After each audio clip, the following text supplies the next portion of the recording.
সোনামুড়া থানা 150টা বিভিন্ন ব্র্যান্ডের মোবাইল ফোন সিজ করা হয়, যেটা ইউএন শ্রীনগর বর্ডার ফেন্সিং এর পাশ থেকে উদ্ধার করা হয়, যেটা লিড করে ইউএন শ্রীনগর বিএসএফ বিওপি। তো এটা আমরা আমাদের সোনামুড়া থানাতে একটা এনকোয়ারি স্টার্ট হয় যে এগুলি কোথা থেকে এসছে এবং এগুলার ওনারকে এবং এগুলি ডেস্টিনেশন কোথায়।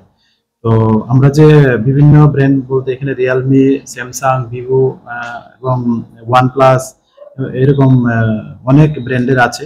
তো এগুলি যে বাজার মূল্য যে বর্তমান প্রায় মানে যদি আমরা ধরি অ্যাভারেজ প্রায় মানে 30 লাখ টাকার আশেপাশে হয় আর কি। তো এগুলি আমরা দেখছি যে এগুলির সঙ্গে মানে এগুলির ওনার এবং এগুলির ডেস্টিনেশন কোথায় বা কে এগুলার মানে করসপন্ডিং করছে। তো এই উপরে ভিত্তি করে আমরা যা আইনত পদক্ষেপ নেওয়ার আমরা নিব অবশ্যই। ফেন্সিং এর কাছাকাছি ছিল। হ্যাঁ, ফেন্সিং এর কাছাকাছি ছিল। কি ধারণা বাংলাদেশ পার করার জন্য? হ্যাঁ, এটা তো এটাই মানে ধারণা করা যায় যেহেতু বর্ডার এরিয়া থেকে পাওয়া যায়। মোবাইল করা ছিল 150টা।